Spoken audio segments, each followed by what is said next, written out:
Is AI destroying history? It just might be. Our history channels, Time Goes History, the Korean War, and World War II in real time, are struggling. Not because people don't love history, but because we're up against a tidal wave of AI-generated videos. And they're not made by historians. They're often wrong, incomplete, or just bland. But they flood the internet, pushed by algorithms that don't care about quality, just quantity. It's not just that fully AI-generated content is annoying or superficial. It's much worse. In the best of cases, it's just not quite correct as it's based on an average of knowledge. It can pick up on common misconceptions and amplify them, literally destroying history. In the worst of cases, it's an unwitting or even deliberate tool to spread historical fallacies. For instance, a UNESCO study last year showed an alarming increase in falsified content supporting Holocaust denial using AI since 2020, resulting in a measurable uptick of Google search results spreading anti-Semitic myths. And here's the kicker. People notice. Our audience tells us they want the real thing. Deep dives, real research, and emotional connection. But it's getting harder for content like ours to break through. So what do? We fight back. We use what AI can't do. We bring ourselves to the screen. Live hosts, human emotion, genuine passion. You feel that when we talk about history. That's irreplaceable. But is AI really the problem? Or is it how people use it? It's the latter. In fact, we do use AI very deliberately and carefully, not to simply create our shows, but to enhance our research and streamline production. For example, we've loaded hundreds of thousands of words, our own rigorously fact-checked scripts of our own research, into tools like Google's Notebook LM. So when we ask it about like a specific event in 1941, it's pulled from our verified work, not random junk from the internet. It's like having an instant research assistant, but the writing, that's still us. The analysis, still us. The humanity, still us. AI helps us check for errors faster, catch errors in rank or dates, inconsistencies, even highlight different perspectives on controversial topics. That way, we go deeper than ever before. But to keep doing this, to keep real history alive, we need you to be part of it. To join the Time Ghost Army. With your membership, we can outpace the algorithm, produce more, produce better, and stay human. Because history isn't just about facts, it's about people, emotion, perspective, and you can't automate that. We even have plans for a few massive multi-year human-AI collaborations that could change the very way that history is told, but it will not happen without you. So since you care about real history, join us. Let's build the future by remembering the past as it should be remembered. Because history deserves better than shortcuts. And so do you. Click the link in the pinned comment, become part of the Time Ghost Army, and let's fight back together. And now, before we go, we'd like to let some of our team members tell you how they use AI to make great history. We've written about 6 years worth of content now, and it can be sort of quite hard to remember what we've actually covered, where we've covered it, what we've said about it. So when I'm in the initial stages of research, like now I'm researching a script about collaborators at the end of World War II for Sparti, what we can do is use this tool here, Notebook LM, which has got all of our scripts loaded into it. So there's the weekly episodes, there's War Against Humanity, there's D-Day, Spies and Ties. And then I can go over here to the chat window and I can ask it questions about these sources. So what do these sources say about the fate of Nazi collaborators after World War II?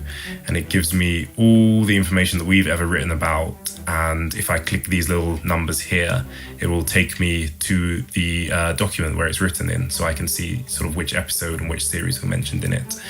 This is very good for doing the initial research, because it means that I can just see what we've written, and I know that the stuff we write is high quality and always academically sound. When I'm starting a new topic, I still have to go out and find the sources. I still have to read them through, whether it's books or articles. I still have to see where they sit in the historiography and make my own judgment about them. And only then can I start writing the script. So these AI tools really can't replace a human researcher or a human writer yet. They just help us to do our job more efficiently and produce more content and better content for all of you guys. Hey guys, it's Tom here from Time Ghost. Today I'm going to show you how we use some artificial intelligence in helping us to research information on divisions and battalions and so forth that will end up going into the maps that we use in our episodes. So check it out. So here is our GIS software.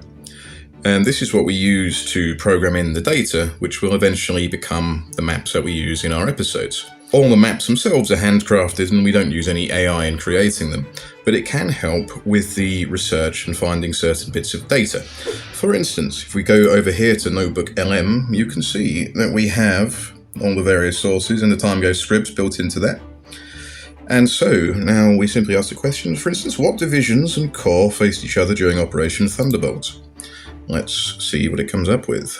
So, have here one division from 1st Corps, based on the elements included 25th Division and 3rd Division. South Korean Regiment, Turkish Brigade were involved, 13th Army Group, North Korean 1st Corps, elements of the 50th Army, the 150th, 149th, 148, and so on, and the 113th and 112th were all involved. So now we head back to our GIS software, and I've actually got it right now on the dates of Operation Thunderbolt. So now we can see here, yes indeed, the Turks are involved. We have them here, the 25th Division, the 3rd, 1st Cavalry over here, the 24th just south of Yeoju. And yes, then we have the 113th, 112th, part of the 38th, and the 150th, 149th, part of the 50th Army, and so on. So it is really, really helpful for finding these bits of data, especially when, you know, a certain thing is mentioned once in a source and then it doesn't appear for another 100 pages, rather than digging through every single scrap of information to find where that division pops up again. It's nice just to be able to have it all in one place, especially when researching so many units moving so often to so many different places. Another use of Notebook LM is that it helps us to answer the comments that you guys leave in the videos. So here we have one which says, did you all ever cover Hitler's escape to Argentina? And now obviously the answer is yes, we did cover it. And no, Hitler didn't escape to Argentina. And I could just write that. But if I wanted to go a bit more in depth, I can ask Notebook LM, did Hitler escape to Argentina? What do the sources say about this? And it'll tell me where we covered this question. So here, war against humanity. And it'll tell me the key pieces of evidence that, Hitler didn't escape, that he died in the Führer bunker. And it talks about the Soviet misinformation campaign, so I could put that in the answer. And then it tells me that in Spies and Ties, we talked about the rat lines and escape to Argentina and South America. So I could also tell him that, yes, some Nazis escaped, but Hitler didn't. The use of AI for the editors is quite limited. We do use it a little bit for portrait colorization because it gives a nice base that you can work with, but obviously you have to tweak a lot of things. And we've been using it for colorizing the archival footage. Now, in some cases, it can be really enhancing and it can really add something for the viewer. It can make the image more humane, let's say. But the downside of it is that the colors are usually not that precise or even authentic. You might end up with a yellow blob instead of a colorized footage. You can also end up with purple uniforms. Also, if we are talking about generated videos and images done by the AI, not only are they incorrect and sometimes ridiculously so, they distort the reality, and in some cases they can be pretty harmful in creating narratives or creating blatant lies about the past for people who want to benefit from that. So in my work, AI can be used only as an additional helping tool sometimes, but it absolutely cannot be used to visually tell the story and provide some visual evidence for the facts and the stories we are telling.